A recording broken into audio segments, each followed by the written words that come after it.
وقت سے لے کر 40 دن تک جو خون آتا ہے اس کو نفاس کہتے ہیں۔ تو اسی نفاس کے متعلق میں آپ کی خدمت میں مسائل عرض کروں گا۔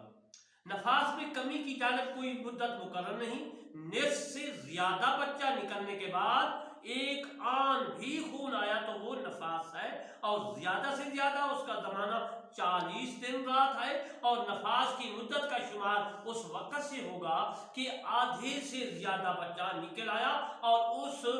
جو ہے بیان میں یہاں بچہ ہونے کا لفظ آئے گا تو میں عزیزان محترم پھر بھی عرض کروں گا، اس کا جو ہے مطلب آدھے سے زیادہ بہر آ جانا ہے۔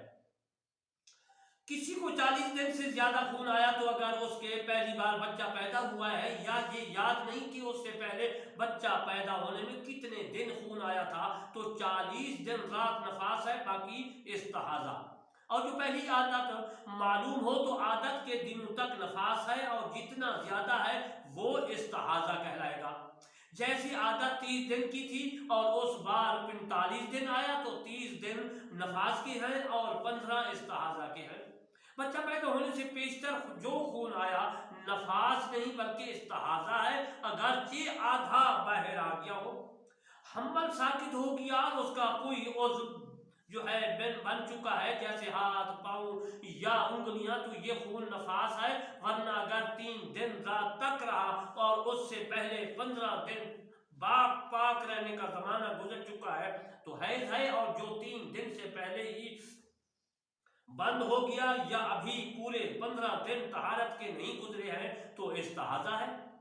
پیٹ سے بچہ کاٹ کر نکالا گیا تو اس کے آدھے سے زیادہ نکالنے کے بعد نفاس ہے۔ حمل ساکت ہونے سے پہلے کچھ خون آیا کچھ بعد کو تو پہلے جو ہے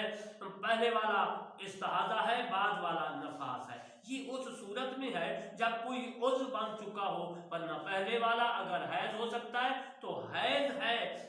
نہیں تو استحاضہ۔ حمل ساکت ہوا اور یہ معلوم نہیں کہ کوئی عضو بنا تھا یا نہیں، نہ یاد ہے کہ حمل کے کتنے دن کا تھا، اسی کے عضو کا بننا نہ بننا معلوم ہو جاتا، یعنی 120 دن ہو گئے تو عضو بھی بن جانا قرار دیا جائے گا، اور بعد جو ہے اسقاط کے خون ہمیشہ کو جاری ہو گیا تو اسے حیض کے حکم میں سمجھے کہ حیض کی جو عادت تھی اس کے گزرنے کے بعد نہا کر غسل کر کے نماز شروع کر دے، اور عادت نہ تھی تو 10 دن کے بعد، اور باقی رہی احکام ہیں جو حیض کے بیان میں نے عرض کیے ہیں وہ آپ وہاں سے سن لیں۔ جس عورت کے 2 بچے جڑواں پیدا ہوئے یعنی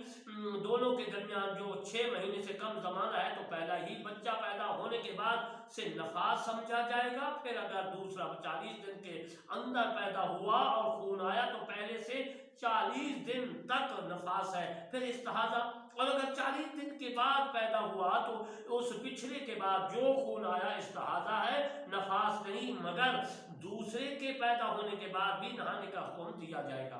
جس عورت کے 3 بچے پیدا ہوئے کہ پہلے اور دوسرے میں 6 مہینے سے کم فاصلہ ہے، یوں ہی دوسرے کو اور تیسرے میں اگرچہ پہلے اور تیسرے میں 6 مہینے کا فاصلہ، جب بھی نفاس پہلے ہی سے ہے۔ پھر اگر 40 دن کے اندر یہ دونوں بھی پیدا ہو گئے تو پہلے کے بعد سے زیادہ 40 دن تک نفاس ہے، اور اگر 40 دن کے بعد ہیں تو ان کے بعد جو خون آئے گا استحاضہ، مگر ان کے بعد بھی غسل کا حکم ہے۔ اگر دونوں میں 6 مہینے یا زیادہ کا فاصلہ ہے تو دوسرے کے بعد بھی نفاس ہے۔ 40 ان کے اندر یعنی 40 دن کے اندر کبھی خون آیا کبھی نہیں آیا تو سب نفاس ہی ہے، اگرچہ 15 دن کا فاصلہ ہو جائے۔ عزیز محترم، اس کے رنگ کے متعلق وہی کام ہے جو حیض میں نے عرض کیے تھے۔ میں علامہ طارق کرمانی بستی یاسرآباد چکمال تحصیل میرسی ضلع بہاری صوبہ پنجاب پاکستان سے عرض کر رہا ہوں کہ میں اپنے